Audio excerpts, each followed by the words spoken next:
होता है और पुण्य के अर्जन का कारण होता है, और गुरु की चर्चा और गुरु की चर्या कल्याणकारी होती है। तो ये महान होते हैं। देखिए, कहते हैं कि किसी का दर्शन हो जाए, दर्शन हो जाए तो दर्शन में भी दो प्रकार के, एक दर्शन वो है, कहते ना सुबह से काने व्यक्ति का दर्शन हो गया, अरे अशुभ हो गया है भैया। आज सुबह से गाय बछड़े को दूध पिलाती हुई दिख गई, बड़ा शुभ हो गया। आज मुझे बड़ा पुण्य का उदय है कि आज भरा हुआ कलश मिल गया। तो ये जो बात आती है ये सब मंगल की बात है। मतलब ये है कि हमारे लिए यदि कोई मंगल सूचक पदार्थ मिल जाए तो एक आनंद होता है, खुशी होती है और एक आत्मविश्वास जागता है। जब जब तुम्हें अपने अंदर उमंग, उत्साह, सकारात्मक सोच लाना हो तो उस समय मंगल निमित्त को जुटाने की कोशिश करिए। मंगल निमित्त क्या, यही कह दिया ना भैया आज तो बहुत अच्छा हो गया, क्या कलश भरा हुआ, आ रहे थे और कलश मिल गया भरा हुआ, माने अपने अंदर उमंग आ गई, उत्साह आ गया, अच्छा लगा, बहुत अच्छा लगा, आज हमारे लिए मंगल, अब तो हमारा काम हो जाए, तो आत्मविश्वास जागता है। तो हम जब कभी संत आते हैं, कोई आता है, अपने घर में मेहमान आते, तो हम मंगल चीजें क्यों रखते हैं? मंगल चीज रखने से, मंगल द्रव्यों के दर्शन हो जाने से हमारे अंदर उमंग, उत्साह, आत्मविश्वास बढ़ता है और सकारात्मक ऊर्जा उत्पन्न होती है। इसलिए हम ये कार्य करते हैं। आप लोगों का परम सौभाग्य कि आज आपके लिए यह वाचना मिल रही है। और इस वाचना में क्या मिल रहा है, सबसे पहले सुनिए कि ये जो वाचना है अनगार धर्मामृत। कौन सा? अनगार धर्मामृत। तो अनगार धर्मामृत में कहा गया है कि देखो इसमें कुल 9 अध्याय कहे गए हैं। 9 अध्याय में पहला जो अध्याय है उस अध्याय में धर्म का स्वरूप कहा है। धर्म का स्वरूप क्या है? तो धर्म का स्वरूप वस्तु स्वभाव रूप है। वस्तु स्वभावो धम्मो, वस्तु का स्वभाव ही धर्म है। जैसे बिच्छू का स्वभाव डंक मारना, उसका धर्म है। अब देखिए कि जीव का स्वभाव जानना और देखना, सुख दुख का संवेदन, ये स्वभाव है, धर्म है। अग्नि का स्वभाव जलाना है, वो तो जलाएगी अग्नि, तुम कुछ भी करो, उसका काम ही जलाने का, यही उसका धर्म है। लेकिन जब धर्म के विरुद्ध कोई दूसरी चीज घुस जाती तो वह धर्म हो जाता है। जैसे आत्मा का स्वभाव जानना, देखना, सुख दुख का संवेदन करना है, राग द्वेष मोह करना जीव का स्वभाव नहीं। अब वो घुस गया तो वो अधर्म हो गया, वो अधर्म हो गया। अग्नि का, जल का स्वभाव शीतलता प्रदान करना है, लेकिन जल में अग्नि का ऊपर से उष्ण बना दिया तो अधर्म हो गया। उसके अंदर जल तो कभी जलाता नहीं पर जला रहा है तो वो अधर्म हो गया। तो धर्म और अधर्म यही है और कुछ नहीं। जहां पर वस्तु का संयोग हो जाए, स्वभाव से विभाव में पहुंच जाए तो वो अधर्म हो जाता है, और जब स्वभाव में आ जाते हैं अपने तो अधर्म हो जाता है। तो ये जीव अभी अधर्म में बैठा है क्योंकि उसके अंदर कर्म रूपी अग्नि घुस गई है, और जब तक ये कर्म रूपी अग्नि है तब तक ये जीव विभाव में है, अधर्म में है। इसको छोड़ना है तो अधर्म को छोड़ने का अर्थ विभाव को छोड़ना, और धर्म को ग्रहण करने का अर्थ स्वभाव को ग्रहण कर लेना। बस इतना ही धर्म और अधर्म की परिभाषा, और कुछ है ही नहीं। तो ये यहां पर प्रथम अध्याय में धर्म का स्वरूप कहा गया, और इस धर्म के स्वरूप को उन्होंने कहा कि देखो ये जो धर्म है यह 2 प्रकार का है। एक निश्चय रूप और एक व्यवहार रूप। निश्चय धर्म परमात्म पद को देता है, निश्चय धर्म आत्म स्वभाव को देता है, निश्चय धर्म शाश्वत सुख को देता है, निश्चय धर्म आत्म सुख को देता है, निश्चय धर्म निःश्रेय सुख को देता है, और व्यवहार धर्म पुण्य को देता है, व्यवहार धर्म अभ्युदय सुख को देता है, व्यवहार धर्म संसार के चक्रवर्ती आदि पद को देता है, ये व्यवहार धर्म स्वर्ग आदि को देता है, व्यवहार धर्म पुण्य को देता है, और पुण्य हमारे लिए अरहंत पद को देता है, क्योंकि अरहंत पद भी संसार का पद है।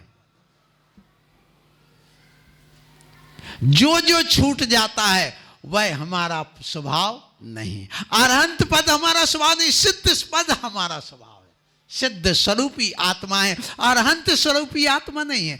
अरहंत भी अपने स्वभाव में हो करके भी वह पद छूट जाता है, इसलिए वो शाश्वत पद नहीं है। हाँ, इतना अवश्य है कि अरहंत बने बिना सिद्ध नहीं बनते। अरहंत पुण्य का फल है,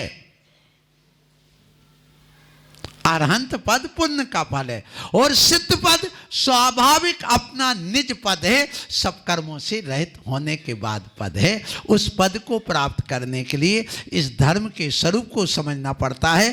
तो ये धर्म सुनिए कैसा हो गया, एक निश्चय रूप, एक व्यवहार रूप। फिर अधर्म पाप रूप होता है, और व्यवहार धर्म पुण्य रूप होता है, और निश्चय धर्म स्वभाव रूप होता है।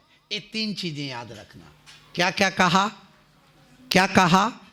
अधर्म पाप रूप होता है, व्यवहार धर्म पुण्य रूप होता है, और निश्चय धर्म स्वभाव रूप होता है। उस स्वभाव को प्राप्त करने के लिए, कराने के लिए होता है।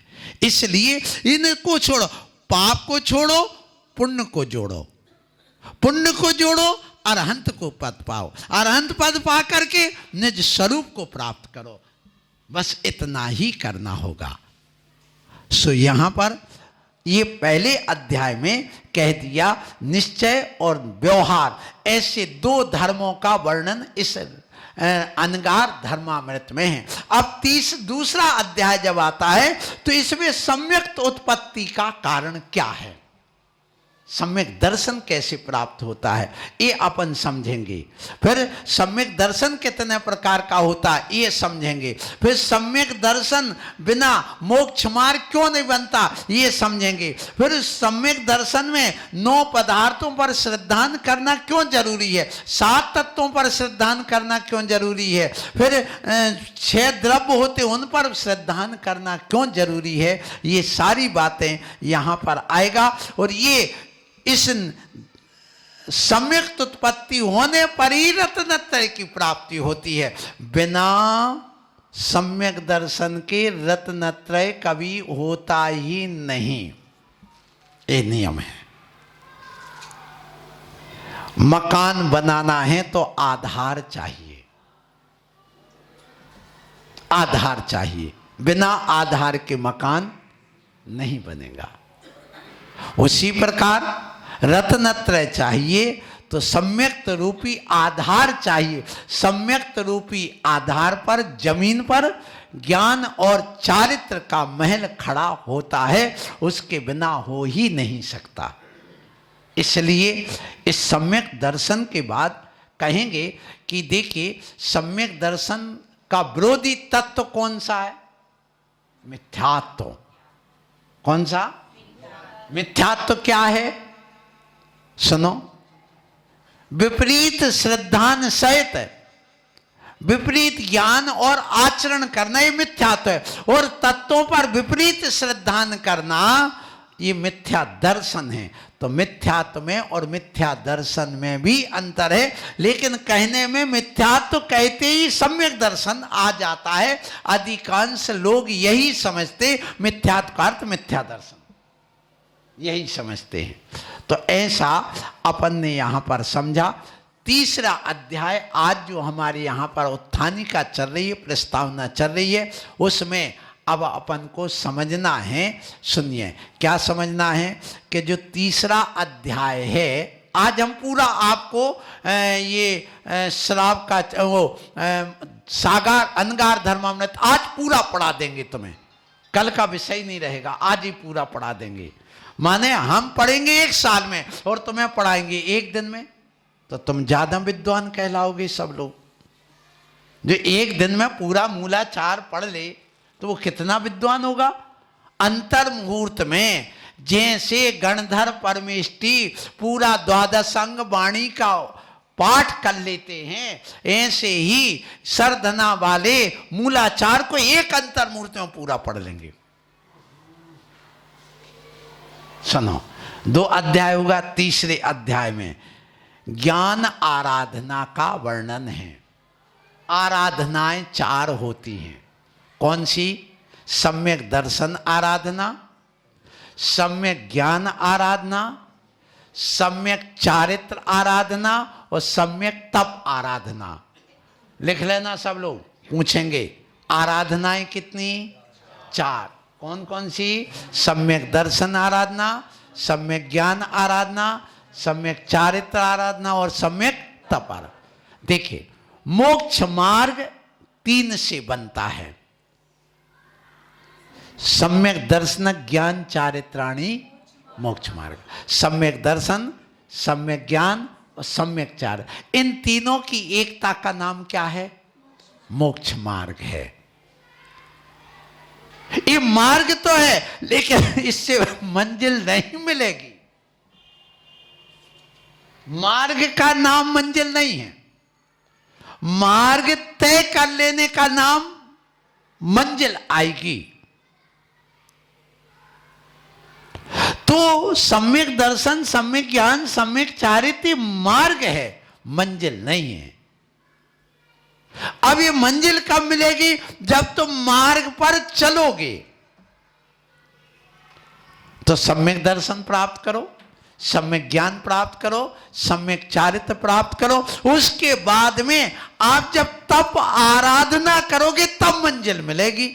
मतलब 4 आराधना आराधने से, 4 आराधनाओं की आराधना करने से मंजिल मिलती है, यानी कि मोक्ष मिलता है। जब तक यह जीव तप नहीं करता है तब तक उसके लिए मोक्ष नहीं मिलता है। हाँ, तप तपे द्वादश, धरे वृष 10, रत्न त्रय सेवे सदा, मुनि साथ में वा एक बिछने, चहे नहीं भव सुख कदा। ये कहां लिखा? ये लिखा है श्राव, उसमें 6 ढाला में। कहां लिखा?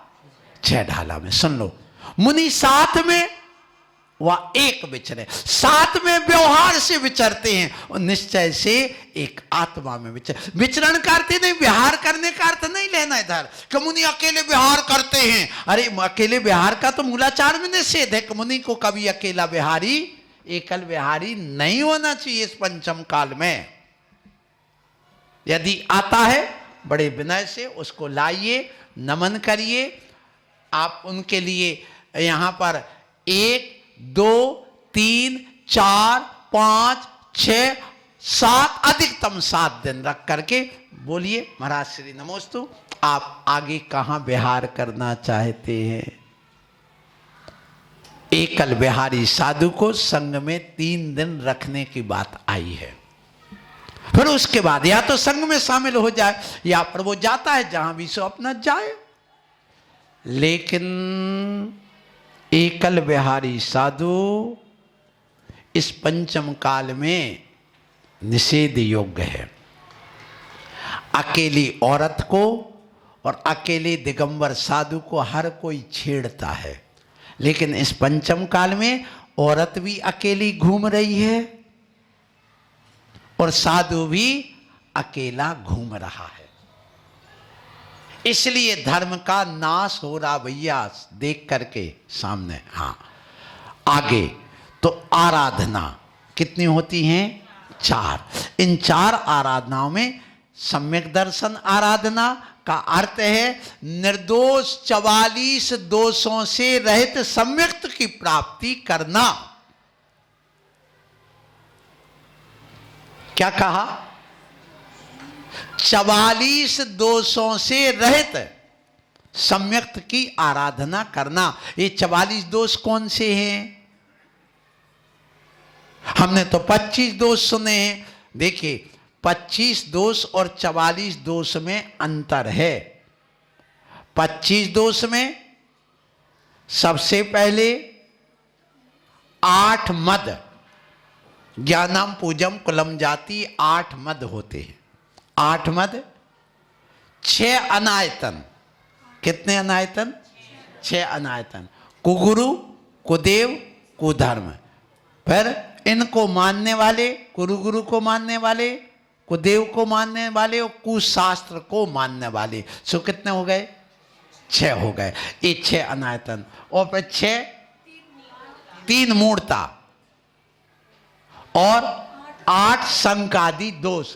ये 25 तो सब जगह मिलते, लेकिन आचार्य कुंद स्वामी के अनुसार 7 भय। कितने भय? सप्त भय विप मुक्का सम्मा दिट्ठी होंती निशंका। 7 भयों से रहित तो होता है वह सम्यक दृष्टि जीव। और 7 विषम से रहित होना। तो कितने हो गए? कितना हुआ महाराज? 14 और 25 39। और 5 अतिचार, शंका, कांक्षा, विचिकित्सा, अन्य दृष्टि प्रशंसा और संस्था। ये 5 तो कितने हो गए? 44। इन 44 दोषों से रहित सम्यक दर्शन वह कहलाता है क्या? दर्शन आराधना। गर्व से कहो कि हम सम्यक दृष्टि हैं, गर्व से कहो कि हम जैनी हैं, गर्व से कहो कि मेरा आत्मा ही परमात्मा है। अब पासो परमात्मा। मुझे चिंता किस बात की है? मैं एक आत्मा और मेरी परमात्मा में कोई अंतर नहीं। वही शक्ति मेरे अंदर विद्यमान है जो परमात्मा के अंदर है। बस अंतर इतना है कि हम मुनि बन के उसको उद्घाटित कर लेते हैं, और जो मुनि बने रहते हैं वे अपनी शक्ति को उद्घाटित नहीं कर पाते हैं, क्योंकि उनके धन की शक्ति के सामने, मोह की शक्ति के सामने आत्मा की शक्ति कमजोर हो जाती है और वह अपने परमात्म पद को प्राप्त नहीं कर पाते हैं। इसलिए कहा, हे आत्मन, तुम अपनी शक्ति को पहचानो, अपने आप को पहचानो, अपने अंदर की शक्ति को अभिव्यक्ति में लाओ, अनुभूति में लाओ। और जो उस शक्ति की अनुभूति अभिव्यक्ति कर लेता है वही परमात्मा बन जाता है। परमात्मा और कुछ नहीं। आत्मा ही जब परम अवस्था को प्राप्त हो जाती है परमात्मा। परम अवस्था माने उत्कृष्ट अवस्था। किसकी उत्कृष्ट अवस्था? ज्ञान की उत्कृष्ट अवस्था, चारित्र की उत्कृष्ट अवस्था, संयम की उत्कृष्ट अवस्था, फिर उसके शक्ति की उत्कृष्ट अवस्था, दर्शन, ज्ञान, चारित्र आदि सब उत्कृष्ट होकर के जब अनंत सुख, अनंत वीर, अनंत ज्ञान है, अनंत सुख आदि जब प्रकट हो जाते हैं तो वो परम अवस्था हो गई और वही परमात्मा बन गए। तो आत्मा की परम अवस्था का नाम परमात्मा है। वो स्त्री भी प्राप्त कर सकती है। आप मत सोचना कि मेरे अंदर वो शक्ति नहीं है, वो भी शक्ति है। लेकिन जो स्त्री पर्याय स्त्री वेद है, उस स्त्री वेद के कारण से तुम्हारे अंदर जो मुनि पद की योग्यता है उस शक्ति को तुम्हारी ढक दिया है। पुरुष के अंदर वो मुनि बनने की शक्ति उद्घाटित है। वह सप्तम अष्टम गुण स्थान प्राप्त करके केवल ज्ञान प्राप्त कर सकता है। तो आप पहले अपनी इस स्त्री पर्याय का नाश करिए, उसको नाश करके पुरुष बनिए। और जब जब कोई भी व्यक्ति छल कपट दिखाने के लिए, अपने आप को सुंदर बनाने के लिए श्रृंगार करने जाता है, अपने दर्पण में अपना रूप निखारने जाता है, तब तब वह स्त्री वेद का बंद करता है। ये नियम है। इसलिए मुनि महाराज अपने रूप को दर्पण में नहीं देख रहे, अपने मुख को देखते नहीं। अरे क्या देखना, देखना है तो जिनेंद्र देव का मुख देखो, इनका मुख देखोगे तो तुम्हारे पाप सब नष्ट हो जाएंगे। इसलिए कहा है मत रूप निहारो दर्पण में, दर्पण गंदला आत्म गंदला हो जाएगा, निज रूप निहारो आत्म में, आत्म उजला हो जाएगा। इसलिए आत्मा गंदला हो जाता है, अर्थात वह स्त्री वेद को बंद कर लेता। और जो नारी ये सब छोड़ करके सुबह से को कहा नारियों से चलो उठो जाओ, उठो नहाओ धो, और कहां जाओ, जिनेंद्र भगवान का मुख जो नारी देखती है उसके स्त्री वेद का छेद हो जाता है। और जो सुबह से उठ करके बिल्कुल ब्यूटी पार्लर में जाकर अपना रूप निहारती है, चेहरा निहारती, वो स्त्री वेद से कभी मुक्त नहीं होती। इसलिए कहा उठो, और पहले कहां जाना, कहां जाना। और ध्यान रखो पुरुष, आप लोग भी सुबह से उठो, कहां जाओ। यदि तुम अपना पुरुषत्व कायम रखना चाहते हो, इस वेद को कायम करना चाहते हो, आगे अपना उत्थान करना चाहते हो, नपुंसक नहीं बनना चाहते हो, तो कहा सुबह से उठ करके इस पहले जिनेंद्र देव के दर्शन करिए। दर्शनम देव, दर्शनम पाप, और दर्शनम स्वर्ग, और दर्शनम मोक्ष साधनम। इस मोक्ष के साधन को करिए। तो ये यहां आकर के फिर गुरु है, ये हम आते यहां साधना में, मेरा मन नहीं लगता यहां। क्यों नहीं लगता? क्योंकि यहां स्वाध्याय के प्रति रुचि नहीं है, नहीं है। हम जहां भी जाते हैं लोग लालायत होकर प्रवचन सुनने की इच्छा रखते, चलो महाराज टीवी पर तो बहुत सुना है, सामने बैठे हैं, तो हमने सोचा नहीं आज स्वाध्याय करेंगे, प्रवचन नहीं करेंगे। क्योंकि प्रवचन की तुम्हारी लिए रुचि नहीं है। रुचि होती है अलग। अब ठीक है, बच्चे परीक्षा गए, परीक्षा देने गए, लेकिन माँ बाप तो फ्री बैठे, अभी कोई दुकान नहीं खुली है, अभी कोई तुम्हारे मकान नहीं बन रहे, अभी तुम्हारे यहाँ कोई काम नहीं है। सुबह से आकर के 9:30 बजे तक आराम से व्यक्ति अपने कल्याण के मार्ग को प्रशस्त करने के लिए ज्ञान आराधना कर सकता है। भगवान के जिन बिंब के दर्शन करने से सम्यक दर्शन आराधना पुष्ट होती है। लिखो, जिन बिंब के दर्शन करने से हमारी दर्शन आराधना पुष्ट होती है, और गुरु के प्रवचन सुनने से, जिनवाणी का स्वाध्याय करने से हमारी ज्ञान आराधना पुष्ट होती है, ज्ञान आराधना होती है। इसलिए क्या करना, सुबह से जिनेंद्र देव के दर्शन करिए और ज्ञान प्राप्त करिए। और ये ज्ञान के कितने भेद होते, क्या होते, कैसे। फिर इसके बाद 4थे अध्याय में आएगा चारित्र। जो श्रावक भगवान की पूजा करता, अपने गुरु को नमन करता, उसके चारित्र आराधना पुष्ट होती है। क्या कहा? हे महाराज, हे मुनिराज, लिख लो क्या कहा। जो अपने गुरु की विनय करता है, जो भगवान की पूजा करता है, गाड़ी से नहीं पैदल मंदिर आता है, चाबी लेकर नहीं चावल लेके मंदिर आता है, उसकी चारित्र आराधना पुष्ट होती है।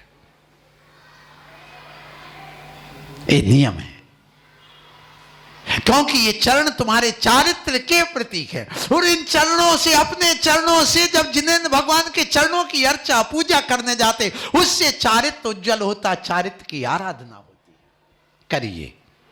इसलिए यहां क्या कह रहे हैं,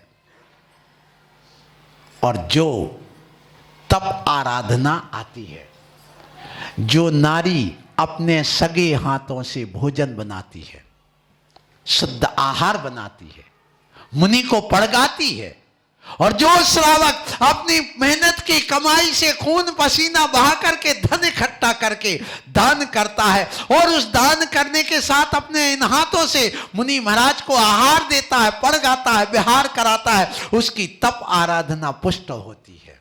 लिख लो अच्छे ढंग से।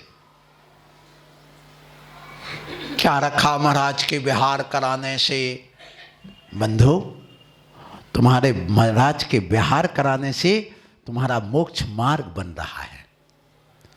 जब तुम गुरु के साथ चलते हो तो तुम मोक्ष मार्ग पर चलते हो। और जब तुम दुकान पर जाते हो, गाड़ी में बैठ करके जाते हो, जब तुम किसी रिश्तेदार के यहां जाते हो, तो उस समय तुम्हारा मोक्ष मार्ग नहीं, उस समय तुम्हारे संसार का मार्ग बनता है। और जब जब तुम गुरु के साथ चलते हो, चाहे वो आहार में हो, विहार में हो, तब तुम उनके साथ में चलकर शौच आदि की क्रिया में भी जा रहे हो, उस समय तुम मोक्ष मार्ग को पुष्ट कर रहे हो।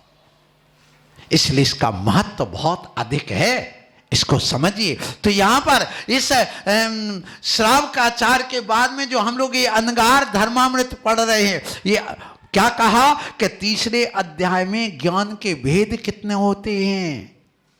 श्रुत ज्ञान की आराधना परंपरा से मुक्ति का कारण है।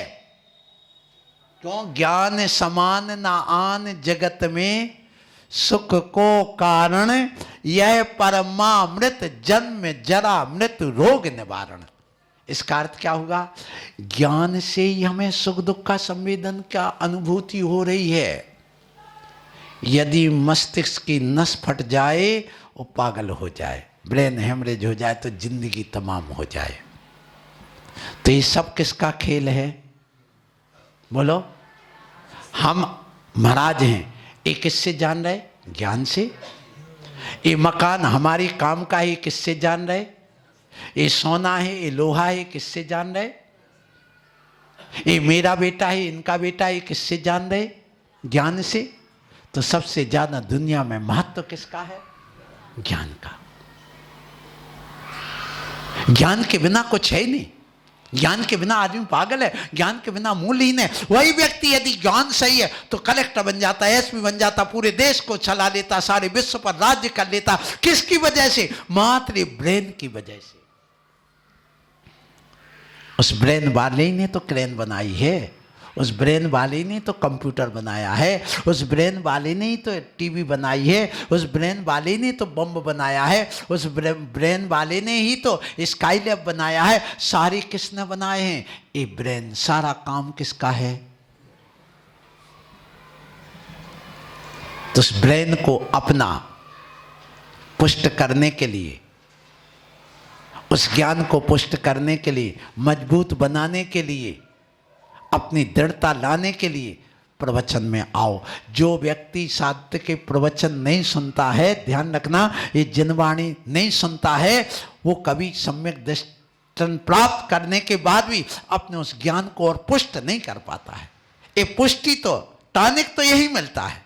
ये प्रवचन आपके ज्ञान का, आत्मा का टॉनिक है। उस टॉनिक को पी लो। तुम बच्चों को तो टॉनिक पिलाते कि बच्चा अच्छा हष्ट पुष्ट मजबूत हो जाए। तुम भी पीते हो। आज तो दवाई खा खा करके मोटे होना चाहते, भोग भोगना चाहते हैं, और कहते देखो तुम अपनी आत्मा को पुष्ट करना है तो ये ज्ञानामृत का टॉनिक पी लो। पियो। यहां पर आए हैं और इस जिनवाणी का रहस्य, इन ग्रंथों का रहस्य कौन बताएगा तुम्हें? ग्रंथों का रहस्य निर्ग्रंथों से समझ में आता है। ग्रंथों का रहस्य तुम्हें इन रागियों से, भोगियों से समझ में नहीं आएगा जब तक तुम इन गुरुओं के पास जाकर के नहीं समझोगे, निस्वार्थ वृत्ति वालों से, तब तक तुम्हें समझ में नहीं आएगा। ये नियम है। इसलिए ज्ञान के भेद कितने हैं? मूल में दो, मिथ्या ज्ञान और सम्यक ज्ञान। ज्ञान के मुख्य में भेद कितने? दो, सम्यक ज्ञान और मिथ्या। तो मिथ्या ज्ञान तीन प्रकार का, कुमति, कुश्रुत, कुअवधि, ठीक है ना। और सम्यक ज्ञान दो प्रकार का, नहीं 5 प्रकार का, मति ज्ञान, श्रुत ज्ञान, अवधि ज्ञान, मनापर्य ज्ञान और केवल ज्ञान। तो ज्ञान मार्गणा कितने प्रकार की हो गई? 8 प्रकार की। मति ज्ञान, श्रुत ज्ञान, अवधि ज्ञान, मनापर्य ज्ञान, केवल ज्ञान, कुमति ज्ञान, कुश्रुत ज्ञान और कुअवधि ज्ञान। तो ये 8 प्रकार का ज्ञान हो गया। एक किसमें है? ये अपना ज्ञान आराधना में आ जाता है। और यही